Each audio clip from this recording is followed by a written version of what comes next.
Hey everybody, welcome to Dirty Thursday, brought to you by River Cities Speedway on Grand Forks' best source. Man, it's going to be a great show, along with myself, co-host Stephen Lewis, Dale the producer. We are going to do a Hall of Fame preview for River Cities Speedway, which is tomorrow night. Joining us, used to race cars, we call him the track, what do we want to call him again? The track historian. Ryan Flaten in the studio, along with Troy Schill, who's getting inducted into the Hall of Fame tomorrow night. Oh man, this is going to be fun.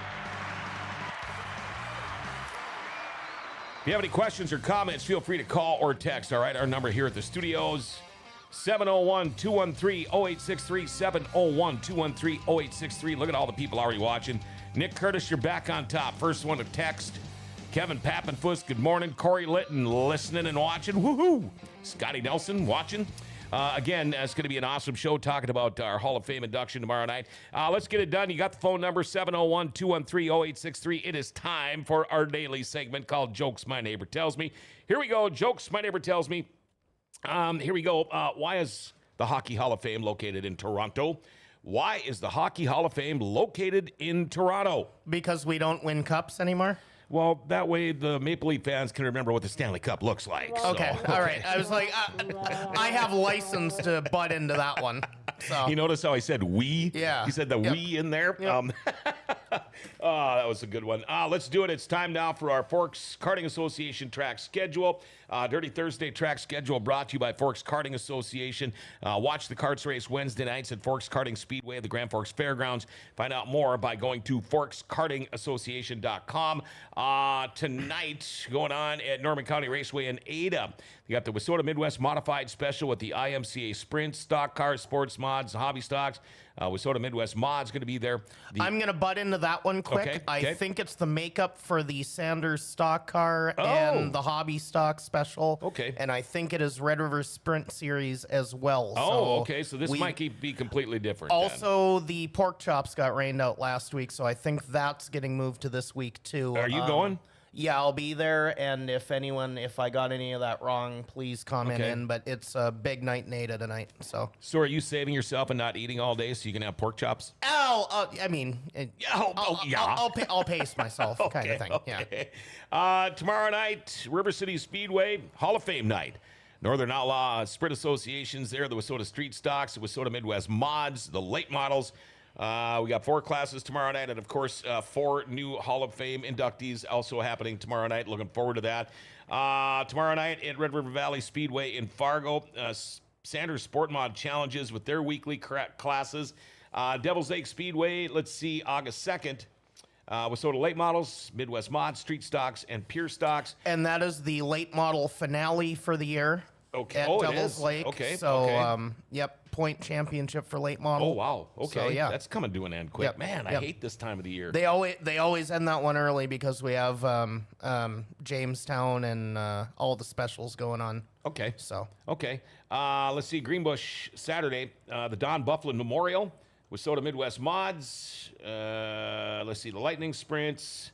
We have got the Street Stocks, the Pure Stocks, and the 4-cylinders. And I think that is 500 to win 4-sil and Pure Stock. Okay. For both of those. So you should switch seats with me. He knows way more than I do. It's just one of those weeks where everything converged at the same time. Okay. So, Okay. Yep. I do want to mention this too. Ride for Nick. We're talking about Nick Minsky bike, car, truck run. This is a kid-friendly event. Saturday, August 22nd. There'll be a free wheel donation. Start up North Pizza in East Grand Forks. 11 to 12 is the registration. On the road at 12, they're going to stop at Crooks and Crookston, the Spot Bar in Red Lake Falls, the Rusty Nail, my second home back in the day in Thief River Falls, Hanks and Warren, Jameson's in Oslo, and Up North Pizza back there in East Grand Forks. Thanks to Stewart's Towing, Up North Pizza, River City Speedway, Throttle Addiction, Bulldog Designs, Mark Dobmeyer, Knutson Printing, and many more. In memory of Nick Minsky, and all the proceeds will go towards purchasing a memorial bench in East Side and or will be donated to Journey Home Animal Rescue, River City Speedway, and the Biker Down Accident Fund. And that is per Nick's family, all right? Silent auction all day and food after the ride at Up North Pizza. If you want to find out more, contact Casper, 701-541-5115, okay? And there we go. Let's, first off, welcome. Oh, no, it is time now I almost Jude Dale out of it. Last night's update. Yeah, here we go. Forks Karting Association update. Dale, the producer, how'd it go last night, man? Yeah, it was great to be back after, I had the unfortunate rain out last week, but it was a big night of racing last night.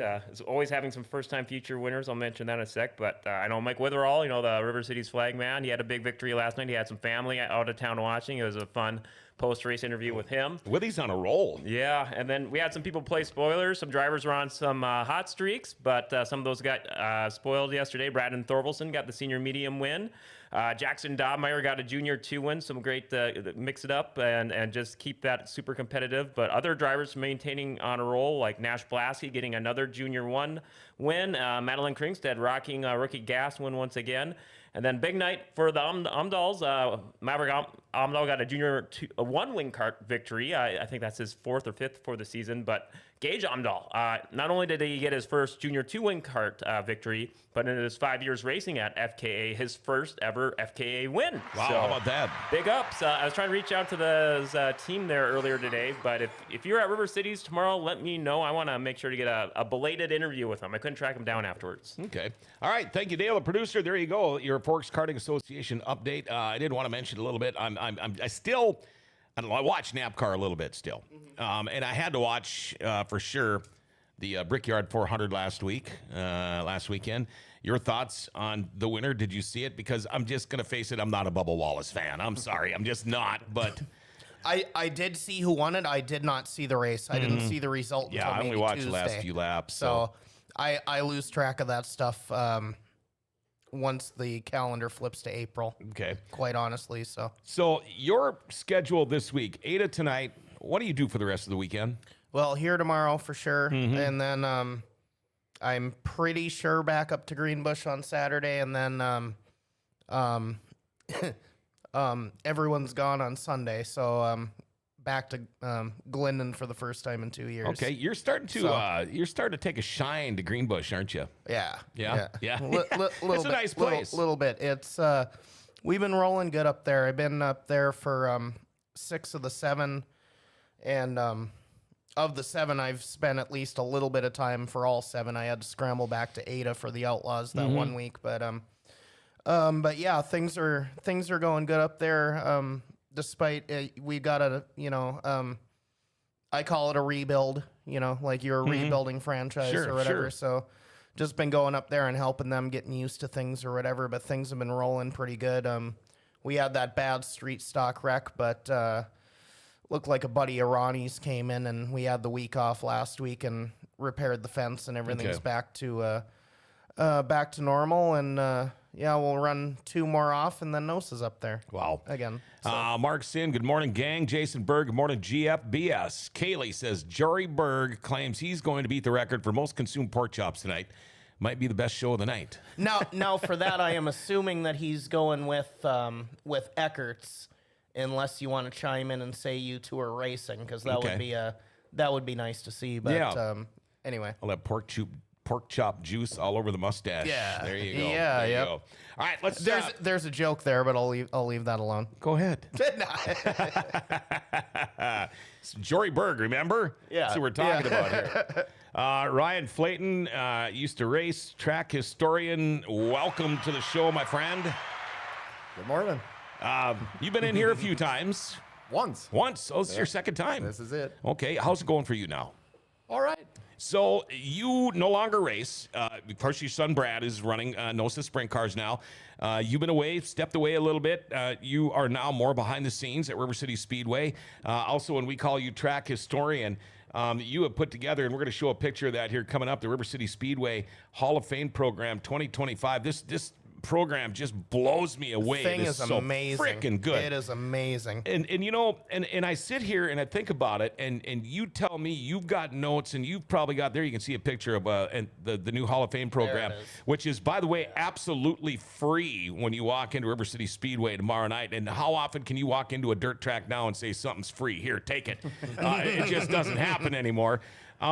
Especially something this awesome. Right.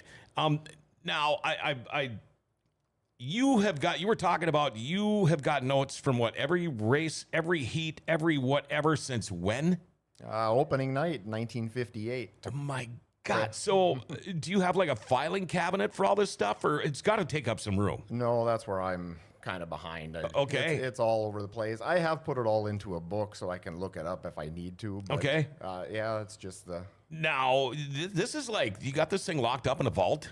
Because you don't just share this info with everybody. I know that. No, Steven's about the only one. Yeah. He'll call once in a while, and I'll answer questions that he's got. And Well, that's the reason. He's kind of in the same boat. He does the same thing. Exactly. Well, I used to think I was king nerd until he retired, and then pretty soon it was like, oh, you know things? It was like, Well- it went from, oh, you know things to, oh, you know more than me. Two. Oh, just call Steven. Yeah. And you know, it's funny because that's why I bring this up to you now, Ryan, is because I realize I'm sitting here with greatness.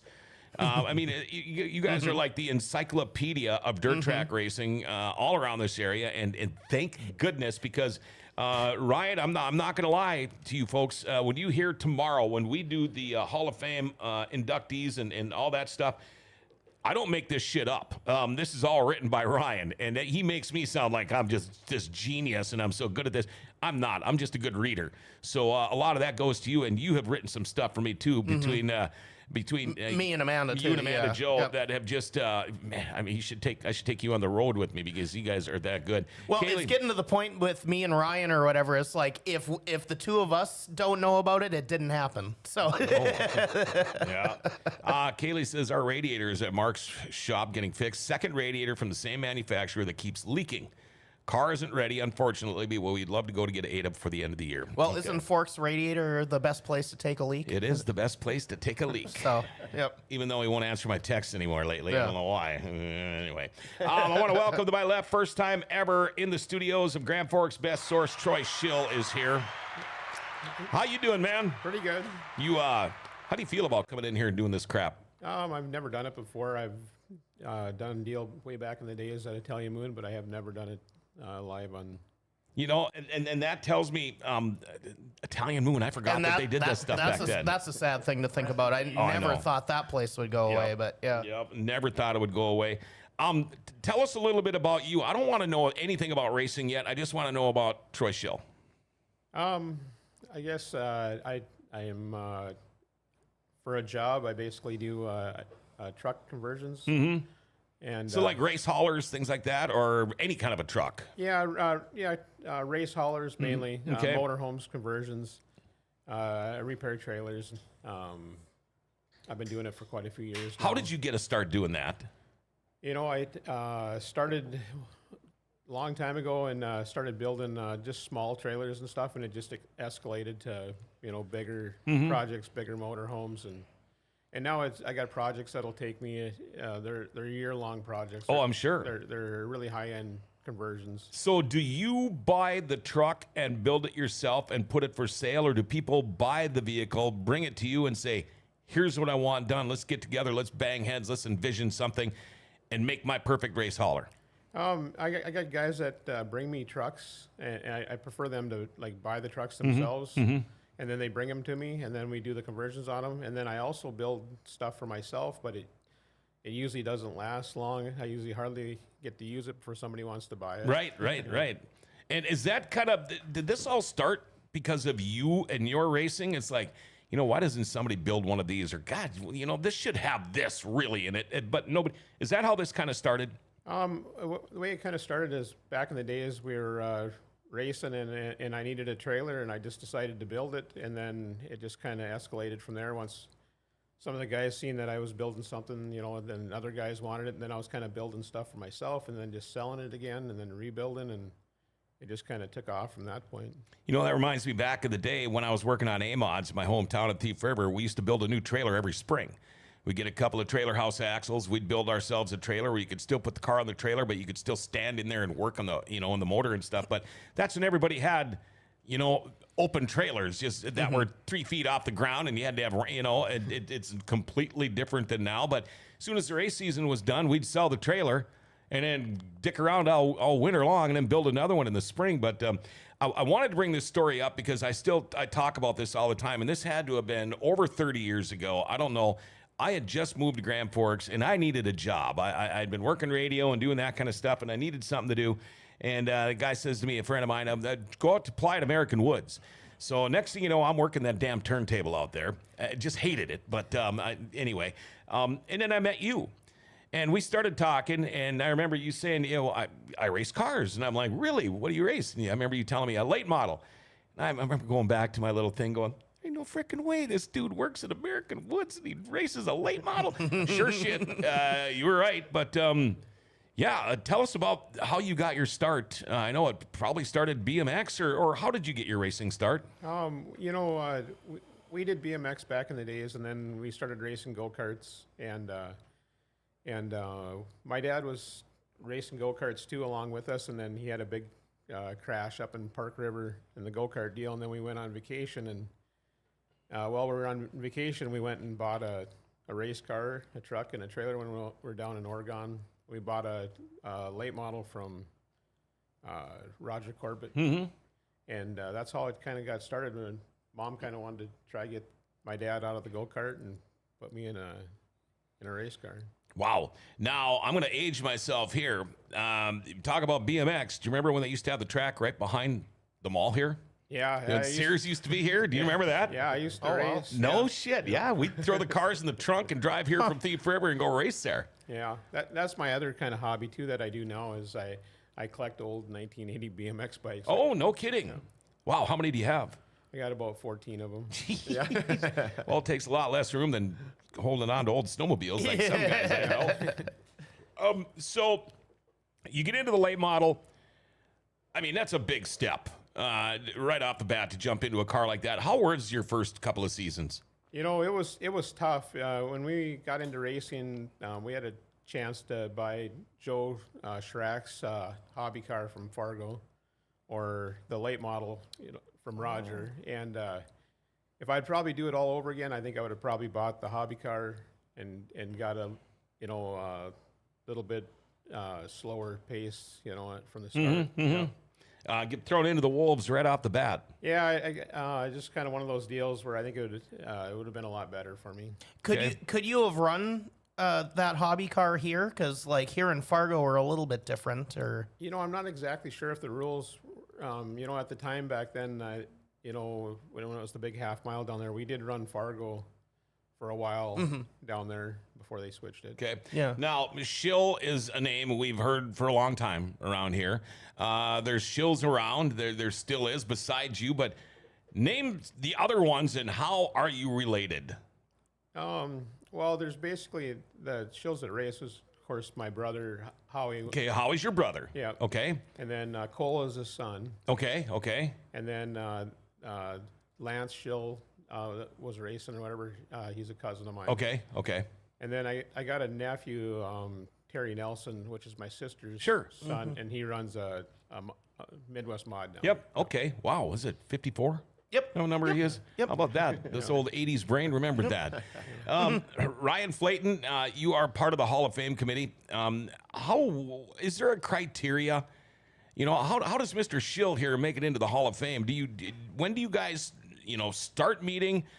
Do you all come up with, I don't know how many people are on this board or whatever, the committee, but how do you figure out who's going to be in the next round and how many, if that makes a difference? Or is there like a criteria that's got to be met? Or do you just say, hey, he was one of my favorites, this is what we're going to do? Yeah, really there's not.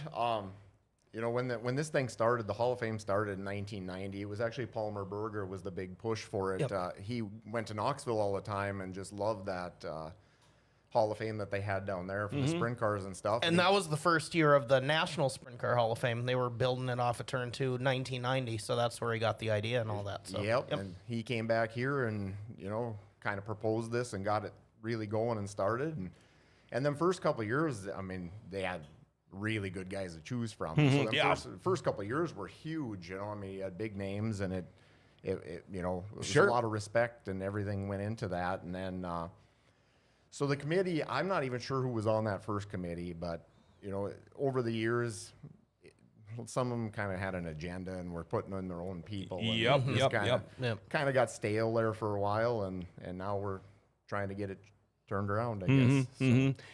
Is there a criteria you meet? I mean, So yes and no. I mean, not really. you There's- can't go by wins. Nope. It's more of I think, popularity and how they are with the fans and things like that. I don't know. Yeah, and you can't always go by that either because Right. it shouldn't be Should just be a the popular impact that they have on the sport. Yeah. Correct. So actually, with my stat book and everything else, me and a couple other committee members kind of sat and figured out a point system. And you get certain points for certain things, and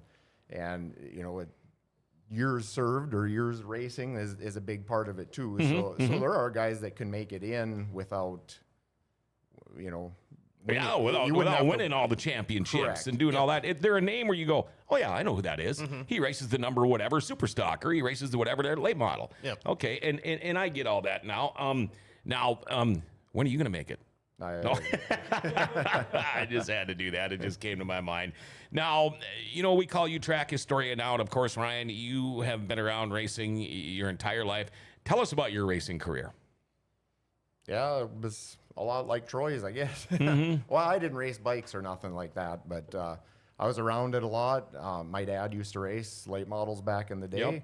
and then I wanted to. That's all I ever cared about, and that's when I kind of started doing my stats. I used to sit in the stands, and I'd write everything down, and I'd do all the same stuff that Steven did, and yeah, I just couldn't That's why I've gravitated to this guy so much. Okay, So- okay. just couldn't get enough of it, and so anyway, in 1989, my dad bought me a go-kart, and then we did that for a few years, and then moved up to super stock class was kind of the entry class at the time when Yep. I started, and so did that, and then I was that guy who was just never content. I always wanted to race something else. I always jumped around, so we did sprint cars for a while. We did late models for Yep. a couple of years, and I just wanted to try everything and just And you had some of the coolest looking street stocks probably I've ever seen at River Cities Speedway.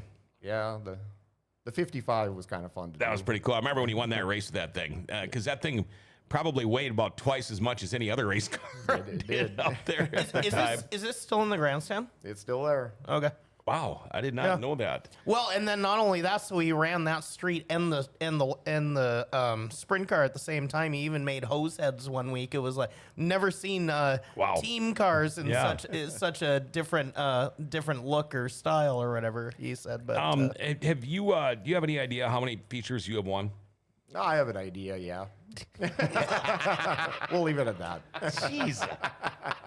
Should have fed him some beer before he got here. Maybe he'd open up just a little bit. Anyway, I think, and I'm not dissing the Hall of Fame committee a few years back. I think it's changed tremendously. Last year, I know with you being part of the group, last year it went like it was perfect. The Hall of Fame night that night, you couldn't have, in my opinion, you couldn't ask for it to go any better. These guys got what they truly deserved as being talked about, which all comes from you.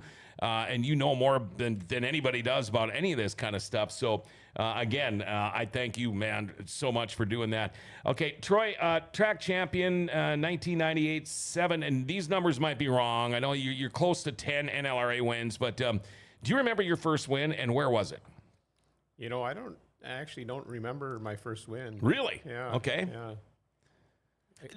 Ryan probably knows. okay, you do. You leaned in. So If Ryan's over there just going, okay. I don't know that, but actually, Troy gave me a book of all his stuff to go Oh, through okay. and to scan and everything. And Okay. I think your first one was Greenbush. Greenbush? Oh, wow. Okay. Yeah, Troy's book was pretty cool. He kept a lot of or his dad probably kept a lot of the checks, for wins and Sure, stuff, and sure. was in there, copies of it. So I think it was Greenbush.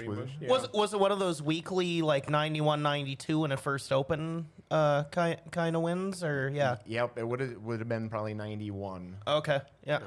That'd have been the first season up there. I think we won the first late model race in Greenbush when they started. Oh wow. Yeah. Wow. Yeah. Okay, that's Yep. Do you remember what it was like to win that first race?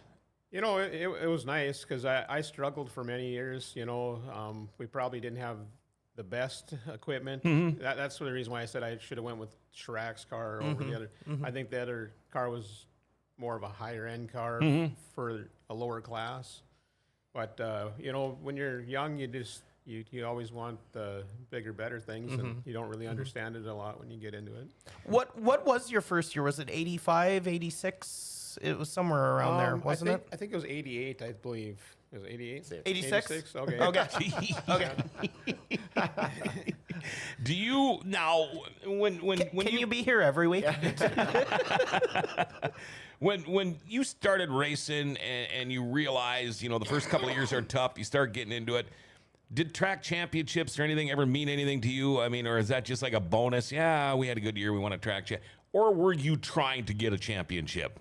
Back when we actually started getting going a lot better, like in the 90s, we got new equipment and stuff, and I think we won a few races in the 90 there or whatever, and that's when everything kind of started changing. That's when we started trying to get a track championship, and then from there on it kind of eventually in 96 or 97, I think we started winning.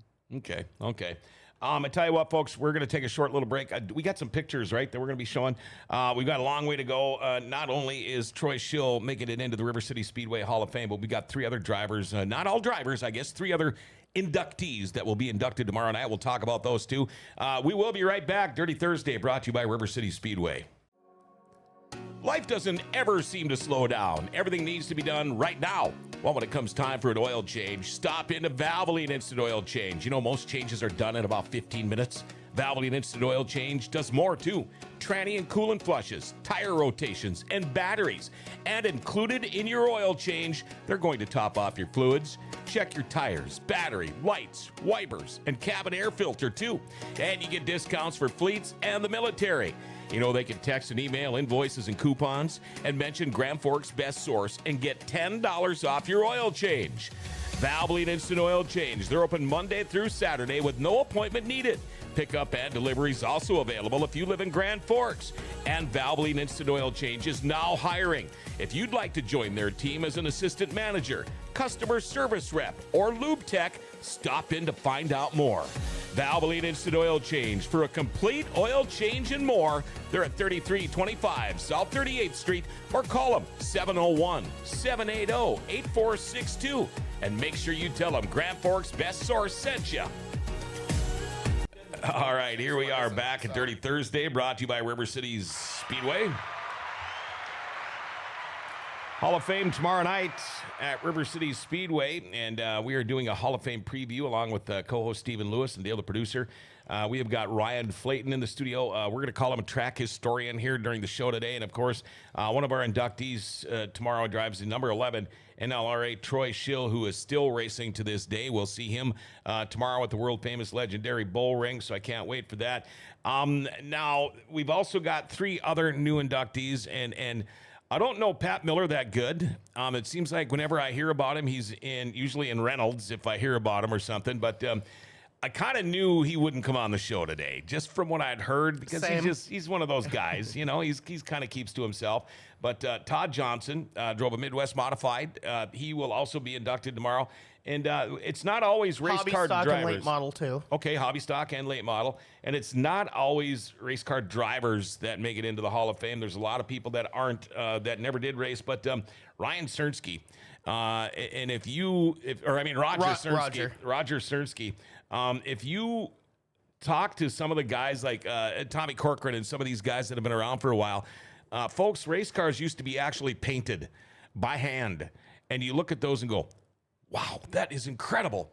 Now it's all done on vinyl. You do it on a computer and you slap it on there. And I mean, Stephen, you know how that, all you guys know how that goes. Yep. But back in the day, see, that's what my dad used to do too, was he was a painter like that. He did a lot of hot rods, drag cars, motorcycles, things like that. But now, do you know all of these people personally? Yes, I do.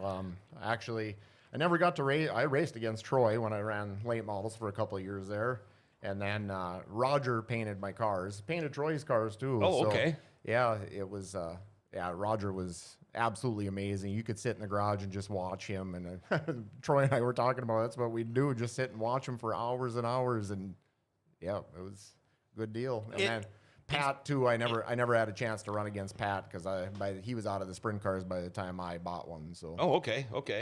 That's the one thing in the sport I haven't got to watch was Roger paint something. Like I would have done the same too. Like, I think a lot of Miller's stuff was done by Quickla or whatever, but like that was still that era where everything was painted and whatever. And vinyl by no means is easy, but it is not even close to Right. the level of painting. Yeah, yeah. So Okay, and these it's a no-brainer. All 4 of these people should be inducted. Oh, absolutely. Yeah. Yeah.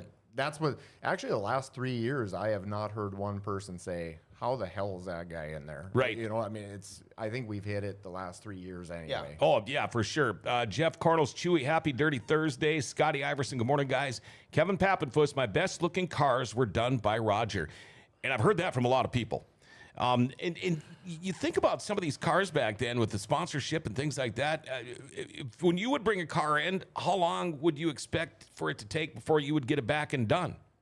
Oh, Roger was pretty quick. He was, huh? Yeah, well, most of the time we'd actually take the panels off and give them Oh, to him. sure. He'd bring them home and do it, so. Okay, wow.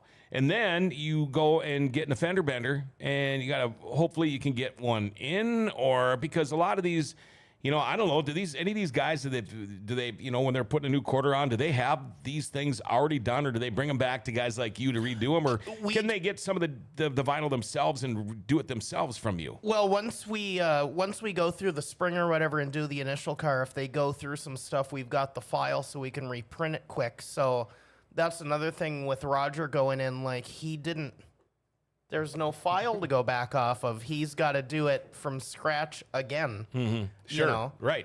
So That was one of the things Yeah. that he had said when we were talking about it that I never thought of at the time.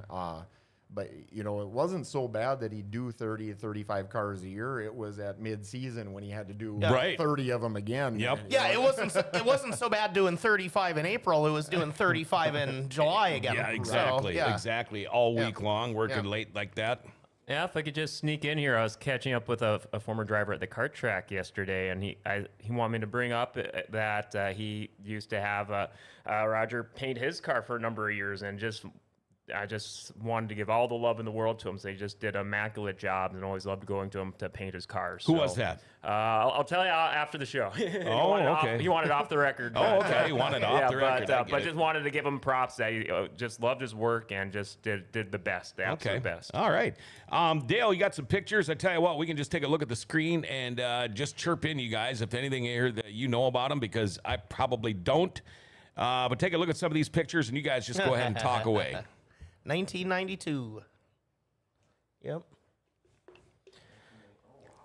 1992. How do you know that?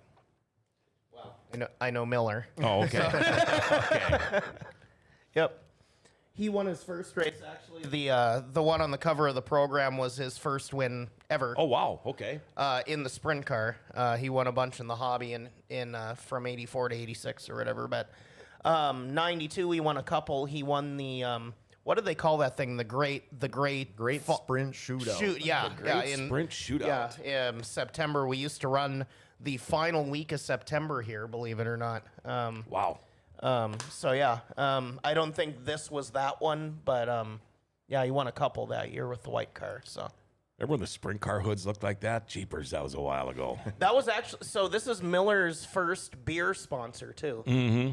So having the last name that he had, it kind of tied in Yeah, really makes nice. it a little but, easier. Yeah, so John, I pulled up one bonus picture here. 'Kay. You mentioned it a little earlier, so I had to do a quick little Google in here. All right, let's see what we got here. Oh, look at that. Just had to throw that in there. is that your last one? Yep, that was the last one. Yeah, Wow. I think that's 2016-ish. Yep. Yeah. You always had nice looking cars. Always. Oh, I heck thought. yeah. Yeah. Okay. All right, look at that. There it is by hand. And when you look at that, it's like there's no way that's just hand painted. That is just crazy. It's incredible to think and about. it's not like he's taping letters on there and painting in. That's all freehand. Right. Man, that is just crazy. Unbelievable. I mean, that's a great sign, except for the Polaris thing down. Oh, no, that's for a different show. Yeah, that's got to be fairly old when they're John Deere. Well, it's an implement dealer, so yeah, okay. Mike and I have thought about it too. Is just like we want to try and do it at one point with someone, but like it's just. I mean, the time and the the talent and the effort and Oh, whatever. gosh. It's unbelievable. The non-shaking. Yeah, I right. can't do it because I shake Yeah. too damn bad. Kevin says, I had Roger drop my T-shirts. Did an amazing job, Kevin Pappenfuss. All right. He's got a little mud on that one. This is 1994. This is hobby stock. Mm-hmm. He went to A-Mod the next year. And then I don't know if he stuck with A-Mod and we didn't have A-Mod and then Yeah, or he how did. that went, but That's what happened. Yeah, Yeah. he was running hobbies, and then Grand Forks decided to drop the hobby stocks. Oh, sure, They sure. brought in the A mod, so he switched to that. And then after only 1 year, Grand Forks decided to dump the mods too. Yeah. And he just stayed with the class. So Now, I'm guessing that car right there was not painted by Roger Cernsky. That looks like something I would have painted there, but you can still read it, and that's all that matters. still painted though. Yeah. Dwight Dwight says, good morning, sinners. Is he talking about you, Steven? I think I think he might be. To be Okay. honest. All right. Another sharp-looking car. 1992. Is that a Roger? that Yeah, it's Rogers painted all of Okay. our stuff back in the days. I just kind of put some crinkles in it. Did you when you come up with color schemes, what were you thinking? Just something different, or did you have a favorite color, or how'd that work? No, I just kind of back then I used to try to do stuff different all the time. I never really kept it the same. Mm-hmm. You know, now we don't really. The car's been the same for 6 years. Sure. Okay. I think this is the longest run you've kind of looked kind of the same or whatever, because over 40 years, like I feel like you went from like red to white to green to yellow to blue to the OK sponsorship. Your number even changed for a little bit. So Yeah, we just the reason why it's been the same is I haven't really raced a lot in the last probably 5-6 years, and we did up a bunch of vinyl at the time, and like all my sponsors on my cars are they're actually all just friends of mine that I know that have businesses, and I just put them on the cars because I know them. I guess is kind of why they're there. Yeah. Yep. And it's just been that's the reason why it hasn't changed. It's been the same. one of the there's one kind of little funny here. So Mike's Pizza is on the car here, but I always know you from that era to have Italian Moon on the car. So when did that switch? I can't remember what year it was. We had Mike's Pizza for quite a while, and I think they might have sold the business at the time, and then I don't think it stayed around for long after that. I'm not sure. But then I always used to order whalers from Italian Moon. Oh, sure. And one time I called in to order a whaler, and Brad answered the phone, Ken's son or whatever that runs it, and he's like, you race? And I'm like, yeah. And he goes, you got to stop down here and talk about a sponsorship. He goes, because I'm always ordering a foot-long whaler, Italian Moon, and that's how I ended up with Italian Moon on my car. Wow. But you know what? If you use the sponsorship, if you're there, then that's a great thing. Back in the day, we used to do what do they call that when I'm talking for a company? Paul Harvey used to do it all the time, and they would approach me and say, well, we want you to go do these guys, and I'd say, well, I don't use that product, I don't go to that store, and really I'm not going to, and then they get mad at you for that, and then they changed it to I don't know what they changed the word on it for, but yeah, and that's how I am. I will back up a company all day and night long if I use it. Right. But don't Right. just expect me to go, say I'm John Roberts and I use this when I no way in hell will use that. But that's a great story when you actually do buy their food and you eat their food all the time and they finally go, dude, why don't we just sponsor you? That's pretty cool. All right. I cut you off. You had something there. Oh, the only thing I was going to say is, when you were talking about Troy switching his colors all the time, everybody used to do that, or not everybody, but a lot of them used to do that. It was fun. As a kid, I can remember getting to the racetrack and walking up that first night. You couldn't wait to see, and every car was different. And now especially too, for looking back at the old pictures, I can see year by year, oh, that's that. And guys don't do that much Right. anymore. It's It's always the same. It's way tougher now. Yeah. Yeah. Like Opening night isn't as. There's not as much of that. Like Right. I remember being a kid too, and just being like, "All right, what are you gonna look like this year?" kind of thing. because everyone was different every year for various reasons or whatever. But so many guys stick with the same stuff nowadays, you know. Yep. Yeah, yeah. So No, I forgot. Here we go. I got a couple of people texting in. Corey Linton, first memory I have of Troy was when he came down to Fargo in '89 and winning the heat race that night. Eric Rice, Troy, how many race cars have you had? I love that question. We did that with Tommy, and he was able to ballpark it. So I've had so many, I couldn't even keep track of them. I'd have to really sit down and try to figure that out. I've probably had more haulers than I've had race cars, but yeah, we seem to switch that up quite a bit. yeah. I had a question for both Troy and Ryan. Do you have I remember just filling in one night at trackside, just crazy long rain delays one night, but still getting the night in. Do you have a recollection for your longest race night? What time I'm with rain delays or whatnot, just for whatever reason, the longest night at the racetrack? You know, probably for me, the longest one I've ever had is we used to go to Hibbing for Labor Day shootout, and I remember running the heat race and qualifying for the feature, and went back to the motel and basically took a nap and then come back to the racetrack. It was that's so long. Yeah. Wow. It was a long night. Okay. Travis Strandell, if memory serves me right, Troy also had a Planet Pizza sponsorship as well. Yes. Wow. 98 or 99, somewhere in there. It was just before the OK. What was the OK? Was it a pawn shop or something like that? Yeah. Yeah, that was a pawn shop that we had. That's why we changed that year. Okay. Yep. Corey Litton, first memory I have of Troy is when he came down to Fargo in '89 and winning the heat race that night. Dwight, now he's letting me know about this. Opening night used to have some drama. Not so anymore. The old drama. I'm texting right now. If you're wondering what the hell I'm doing, I'm texting back and forth. Anyway, we're working on next week's show, but that'll be. Did we go through all the picks already? Oh, yeah. Yep, yeah, we did. But Okay. I also didn't hear from Ryan recollection from one of your longest race nights for whatever reason. If it just cautions or rain delays or just a certain memorable, like out of the ordinary race night. Mine was probably the Sites Memorial a couple of years ago when we were there till 2:30 in the morning. I I remember wasn't that. racing, but I was working there. And Yeah. it took forever. Yeah, I had to get up and call go-karts the next morning. Boy, I was dead. Because that Thursday we were there till like 12:30.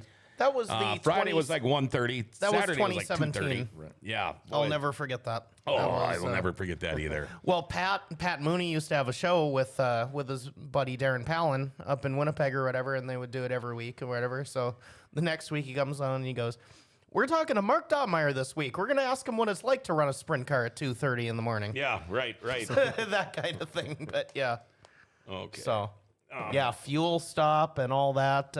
I think Shaw won the Sites Memorial at about 1 in the morning. Yeah.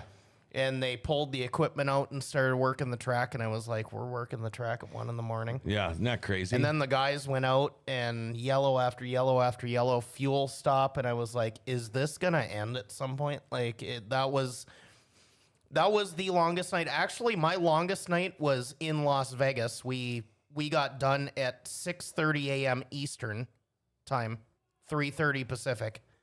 And that was that broke the record for the 2017 Sites. That was my longest weekend ever. But yeah, that Sites was something else. And yeah, and then carts at 10 in the morning. So Right. yeah, All right. you know how it goes. So Yeah. Did you ever in your career, Troy, wad up a car so bad you thought, "What the hell am I doing this for?" Yeah, I've torn up some cars over the year. I got in a big wreck in Jamestown one night or whatever, and we literally had to cut part of the frame off to get it back in the closed trailer. It was Oh, bent wow. so bad. Jeepers. So what do? Just go buy a new car and go back right at it again? Or did you have a backup? Or was that a time in your career when it's like, now what the hell do we do?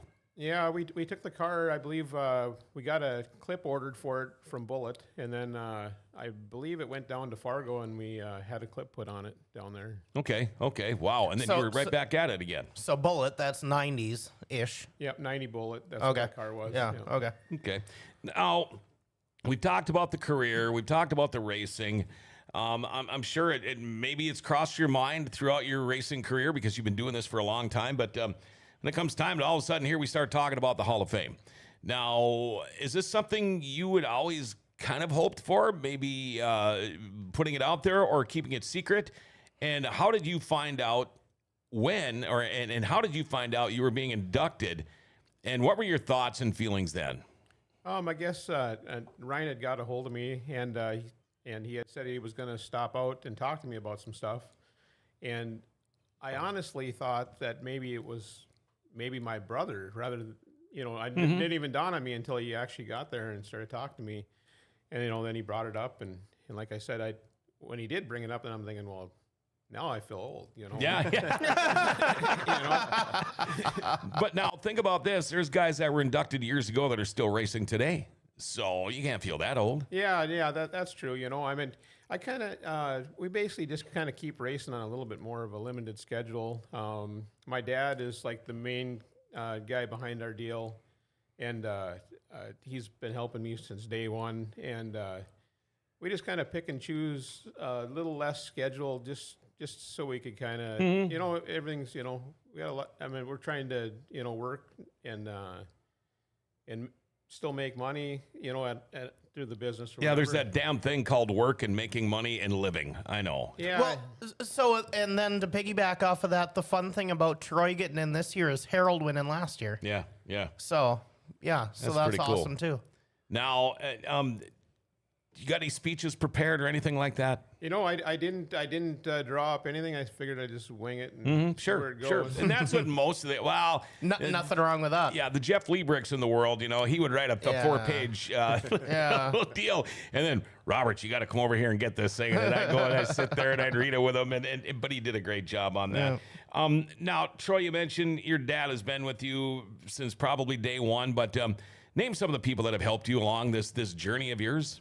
I've had quite a few people that helped me. I mean, obviously my whole family, has supported me, during my whole race deal. I've had some pit guys, Jay Fredrickson, Ryan Gusterson. I had Guy Useldinger one year. Wow. Help me or Oh, whatever. wow. Yeah. A little bit. He come over and gave me a hand. Other than that, that's kind of about it. Yeah. Now, can you think of any of the sponsors that are on your car or have been on your car through the years, the ones that mean the most to you?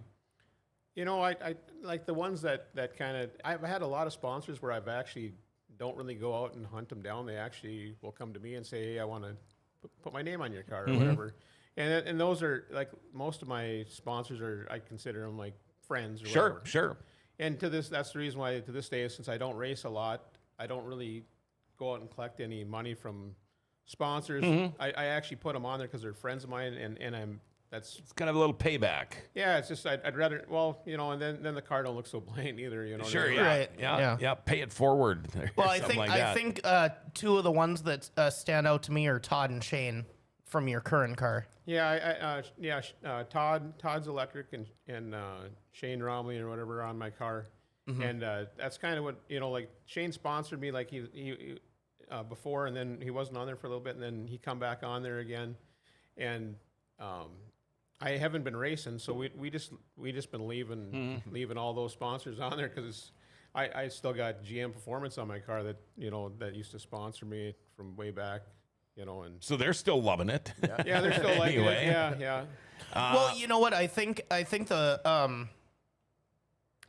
best thing for me about hearing about your pick and choose schedule this year, you're 7th in the NLRA points right now. Yeah, not crazy. So not that you're a points racer or doing any of that or whatever, but you've hit every show or most every show. We've had 2 throwouts or whatever, but like you're in the top 10 again, so that's pretty cool. Yeah, I think that that's mainly like I pretty much went to all the shows. I probably didn't run very good.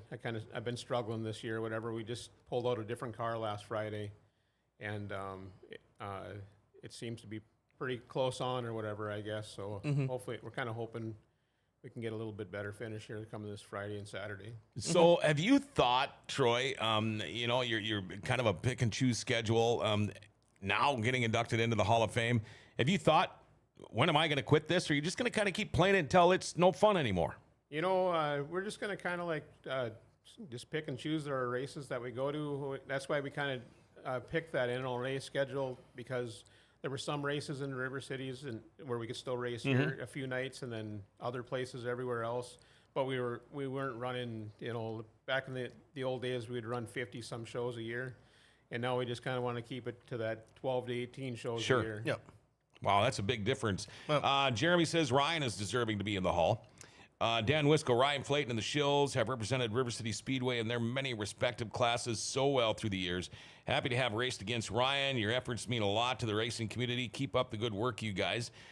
Corey Litton, I know why they say haulers don't win races, but one of Troy's hauled the late model that swept the Governor's Cup last weekend in Mandan. Do you ever do that? Because I worked for Wells Concreting for years, and I'll be driving all over the country and go, wow, I built that building, and I didn't remember. I built that. You ever do that? You see these haulers go, I built that thing. Yeah, I kind of keep track of a lot of the stuff I do have out there, like Jeremy Keller's hauler that went out that he's talking about there. I still talk to Jeremy quite a bit on the phone, and I'll like if I'd call him if there was bad weather, or I'd send him a text like, hey, Sure. there looks like hail in the area. You know what I mean? Kind of deal. Get that hauler in the shop. Yeah, and we just built a really nice truck for Trent Greger. I don't know if he's had it out yet or not, but that's nice. Are you in a build right now?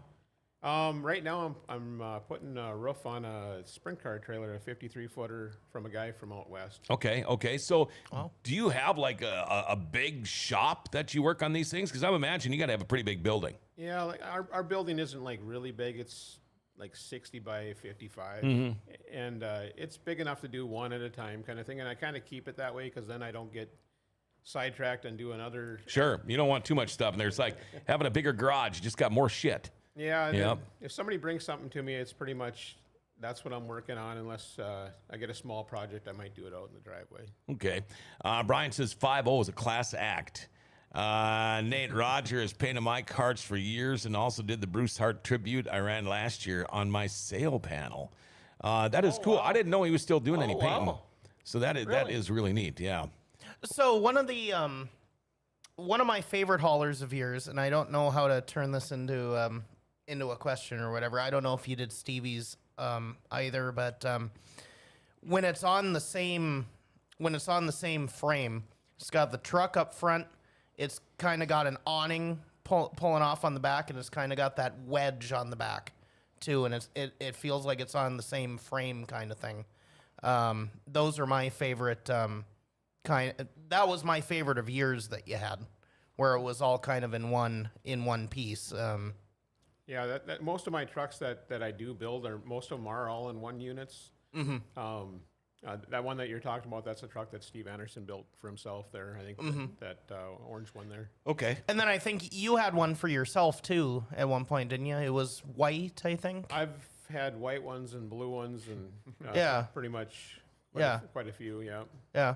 And then we all, those of us that have been, well, while we're telling old stories or whatever, we remember the old, I think the first one we ever saw was Mitch Johnson's, where the car was at a 45-degree angle when you pulled it up on there or whatever. But I think Scott Jacobson still uses it every once in a while to go to Fargo with. But I think it's still alive down there. But they've come such a long ways. Yeah. Many years ago, I helped Bennett Bolduck a couple of times, and I can remember he had that open trailer, dinky little trailer, and we'd actually have to let a lot of the air out of the rear tires just to get it to fit in between the wheel wells on this trailer. Yeah. You couldn't get the car on there. But let's see, Daryl, Canadian friends. Good morning, John and everyone. Hope to see you guys tomorrow. Good, that means they're coming.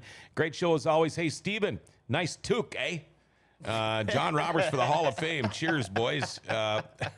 It's still at Mitch's shop. How about that? Yep. Wow. Okay. Yep. What are you looking forward to the most tomorrow? I mean, a year of hard work in the books. Is that how you look at this? Or are you more of and for how I know you, Ryan, I'm thinking you're more of, this is awesome. These guys deserve it. Now here comes their time. Yeah, that's absolutely how I see it.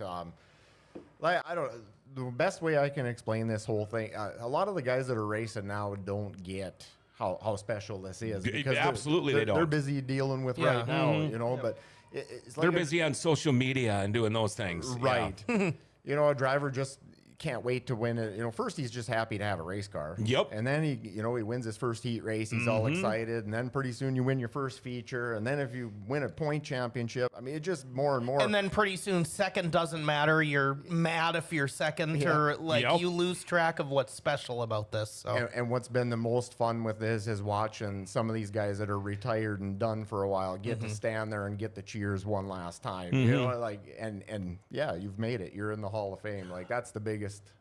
And don't they get into the River Cities Speedway for free now for the rest of their lives? Yep. All right. How about that? You got that going for you, too. Or even when you look back to last year, I was shocked last year when you gave me the names of people that were the ones that were going in last year. I was shocked that Sherwood Anderson wasn't in. And, like, you know, not around anymore or whatever, but, like, that was a good moment for his family to come and have a moment, you know, even without him here. And that's what, you know, I was, I think it was 21 or 22. I wasn't here for Hall of Fame night, but like there were no inductees. Right. Yeah. And they had to rename it, whatever they renamed it or whatever. And it was just, and then you came on after that and completely revamped the thing. So thank you for that. And, it's been on an uptick, a good uptick since then. Well, So- and these guys and their families realize they are not forgotten. Right. And it's not just me. I mean, we have a pretty good committee. And, you know, I mean, the stuff I don't know that happened before I was born, the 70s and stuff. Sorry to call you old, Tom, but Tom Corcoran, he kind of really helps me out with that stuff. Yep. Oh, we both rely on Tom. Yeah. And then, you know, Darlene Anderson, who was kind of in charge sure. of this whole deal before Yeah. she passed. Her son sits on it, you know, Jeremy. He's Yeah. you know, Great guy. phenomenal. Yep. I don't know if you guys know Scott Sundin, Truman Sundin, who was a flagman Oh, up there for oh, years. really? Yeah, Yep. Scott, Okay. Scott sits on there as Yeah. well. Oh, and- wow. Okay. Yeah, so Kaylee says we were parked to Mitch Johnson in Buffalo River a few weekends ago. He had an old red Chevy on an open trailer. Felt like 1,000 degrees. I offered to have him come to our trailer and keep cool in the cool air. I told Joe that I offered that to him, and his response was, you know, that guy is a legend, you know. Shows how clueless I am, but that toter he has is pretty sweet. Yeah. All right. And one last question. Does this like cap off a career for you tomorrow, or is this like, hey, this is really cool, but we're going to keep doing this? Yeah, no, it's pretty awesome to get on the Hall of Fame. I'm happy to be on it with my dad. You know, 'cause he's been- That's the cool part right there. Yeah, and he's been with me from day one, you know, helping. So I'm going to imagine your brother will probably make it into the hall one day. I was just so, thinking so that. do you get to do the old, hey, guess what? I'm in, or isn't it not like that? Yeah, Because you I'd know- be rubbing it in to be to hell with my brother or sister. Yeah, no, I honestly, when like I said, when Ryan came over, I thought it was my brother that he was going to be talking about, because my dad's like, what's he coming over for? And I said, I don't know. I think maybe they're putting Howie in the Hall of Fame. You know what I mean? And that's Yeah. So you really didn't think it was you at all? No, I thought I was still too young to get in there. Wow. Yeah. How old are you now? 55. Jeez, you are still pretty young though, and still be hauling these, wheeling these race cars around. Anything that we have missed? What if you've never been to a Hall of Fame night at River City Speedway? What can they expect tomorrow night, Ryan? it's pretty much the same program. You got the same racing. What's nice now is all 4 classes are back. Yeah, the original 4. Yep, and that's nice to have that going on. But other than that, it's pretty much a regular night, other than getting to celebrate these 4 guys this year that are going in. And, you know, it's kind of pretty cool. You know, you'll tell a story about each of them. Yeah, yeah. And which, by the way, is a guarded secret right now. I remember going through this last year, and he gives me the script like a week or so beforehand, and he goes, you know, you read over these and all that. And then when I ran into you that night, you go, did you read them over? And I went, no. And you looked at me like, what? But then you found I don't ever pre-read anything. Well, I don't. For any of you watching or listening right now, the work that this guy puts into it. Oh, it's incredible. And not just the work that he puts into it, but to keep it undercover too, and to make it even more special. Like, every little detail is perfect. Yeah. It's just awesome. It's awesome to have Hall of Fame mean something again. Yeah. It's great from top to bottom. That was funny. Like, I went to tell Troy that he was in, and he's like, "Oh, so who else is in?" I can't tell you. Yeah. Yeah. Well, he wouldn't even tell me. Oh, not even him, eh? No, he wouldn't tell me either. And I'm like, come on, man, I'm not going to say anything. Corey Litton says Ryan's work behind the scenes alone should put him into the Hall. The amount of time alone just curating all that history is more than most people put into racing, and he's absolutely correct, Corey. Kelly O'Hara, good morning, used to race BMX against the Schill boys. Kevin Pappenfuss, great show. In fact, thank you guys, everybody, for texting in. Tomorrow, all hands on deck for River Cities Speedway. In fact, I'll be up in the booth. Brina Sang started doing some stuff with us down at trackside. Gary will be back again tomorrow. At least I sure hope he will be. So we're going to bring them all. And in fact, I'm hoping that we're just going to keep Brina and Gary and make this a three-person show the rest of the season here. We'll have to find out what they're thinking. But in a perfect world, that's what I would like to do. I know that. Anything we need to wrap this up with? I guess you asked him the question, what are you looking forward to most tomorrow night or whatever. It was just like, I cannot wait to see Miller's reaction to all this. Yeah. And to piggyback off of what you said, you didn't tell Troy any of the other inductees.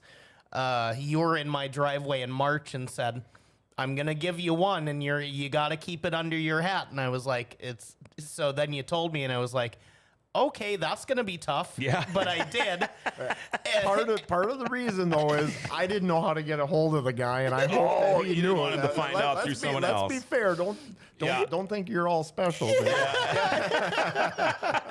But I was like, yeah, I'll help you out. But also now I've got to keep this secret. So then he texts me up. I think you posted them on a Sunday night or whatever. It was like, all right, the secret's coming out. The secret's coming out or whatever. You posted, I think, 10 o'clock that Sunday night. And I was like, I can finally tell people and start working on stuff. But and the thing is, Ryan, we're of course getting all of these people texting in and saying what you mean to them. And I agree with them. I agree with Corey that you should be in the Hall just from the behind the scenes work you do. But do you get the thanks, except for people like us that know how much work you do on this, or does that not bother you? Yeah, no, I get the thanks. There's but I just enjoy doing it. Sure. I mean, there again, Give these guys their due. Little geek kid that collected all them Yeah. programs. It's kind of a sad deal that the programs aren't around anymore. And Yeah. so it's like, you know what? Yeah. We'll make one. That's why we love this deal. And sure. yeah, and again, make sure you get to the track tomorrow because these are going to be collector's items. I don't care what anybody says. I've been collecting all of the NOSA magazines, and since Ryan started with these, I've got these two in my collection, but the River City Speedway Grand Forks, North Dakota Hall-of-Fame Program 2025, the 4 new inductees that will be inducted tomorrow night, Pat Miller, Todd Johnson, Troy Schill, Roger Cernsky. Complimentary program. It is absolutely free when you go to the racetrack tomorrow night. We want to fill the stands. I think it's going to be a hell of a night. Yes.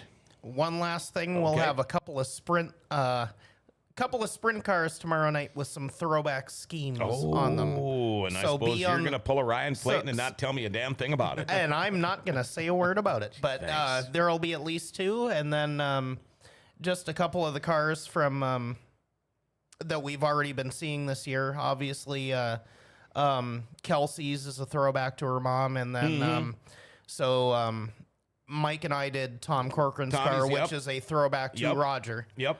So we'll have a few cars out there, and that's another testament to what the last 3 years of the revamp of the Hall of Fame have meant. And Hall of Fame is hopefully more people do that in the future and are able to do it, and make it as big of a night as possible. Yeah, and I'm not dissing the old Hall of Fame and how that went, but I will tell you there was some Hall of Fames where it was just like, okay, do you have any information on this guy? No, just wing it. That's not giving the guy their dues, the guy or girl their dues, and how much effort and time and money and whatever they put into it. But and that's it's all worth in the new group. way more than that. Thank you, guys. Go to River City Speedway tomorrow, watch the 360 Nationals, or watch the 360 Nationals. Well, Billy, you better make up your mind. Dar Trotter, great show. Thanks for tuning in, Dar. Is that even a question? Yeah, right. I can't believe I read it without pre-reading it. But that's the way We've I been roll. so excited about tomorrow night. Why would you stay home and watch the 360 Nationals? Come out Yeah. to River Cities Speedway. Okay, Billy, go to the K and watch the 360 Nationals. And All right. Troy Schill, thank you, man. You'll be the only one. Yeah, thank you, man, for coming in. Yeah, appreciate you having me. Congratulations. It'll be fun to talk to you tomorrow night. I'm looking forward to seeing you down on the stage and soak it in and enjoy it, all right? I appreciate it. Thanks. All right, Ryan So Flaten, excited. I Awesome. don't know what more I can say with you. You have helped me out a ton. You have helped River Cities Speedway 9 tons in your years here. And one day I'd like to just come over, drink some beer, and look at some of the stuff you've got because I think it would be awesome. I really do. And thank you for all you do. And Stephen Lewis, You go he's over speechless. to his place. You park in the driveway. Like, I'll be here for 20 minutes. Yeah, well, 3 right. hours later. Yep. So Well, funny thing is I used to work with a guy who lived kind of kitty corner across the alley and across the street from him. And I was over there one day when I happened to see him. And I'm like, what are you doing here? And he goes, well, this is my house. I live here. It's like, no shit. So we didn't end up going over there a few times. But Well, me, Ryan, and Mike have a chat group that's called Nerd Chat now. So Go figure.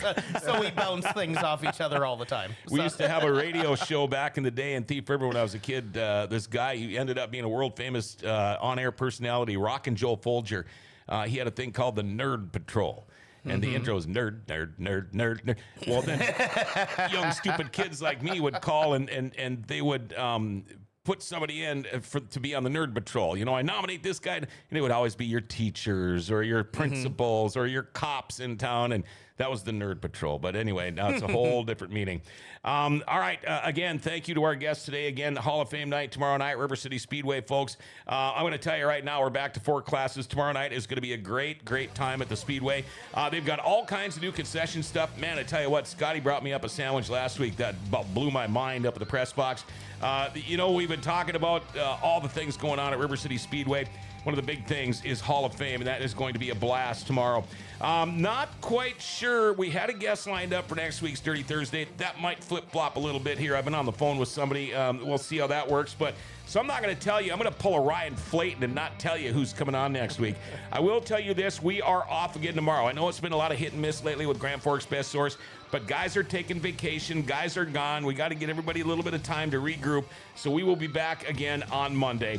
Have a great weekend, everybody. We'll see you at the racetrack somewhere this weekend. And again, I want to thank Rumor Sports Bar Casino, BT, Jake, Scotty, all the group over there. Been with Dirty Thursday since the very first show. Wall-to-wall TVs, UND Sports, your favorite teams on TV. They got buses to UND Sports. All the big name concerts. In fact, they'll be running a bus again to the World of Outlaw Sprint Cars when they come back up. You can bet on the horses. You can play bingo. They've got the $7 express lunch with great lunch and dinner specials. Room for parties. Don't forget about the world-famous beer tower. It almost sounds like a double dog dare you to drink one of those things, all right? Rumor Sports Bar Casino, Grand Cities Mall, open every day from 11 a.m. to 2 a.m. Thank you for sponsoring Dirty Thursday, brought to you by River City Speedway. Hey, everybody, remember to like, share, tag, and follow us. Hit that notification bell on your smartphone. You never miss a show that way. Oh, man, you know we love the Forks. The Grand Forks Best Source has given the Forks their identity back.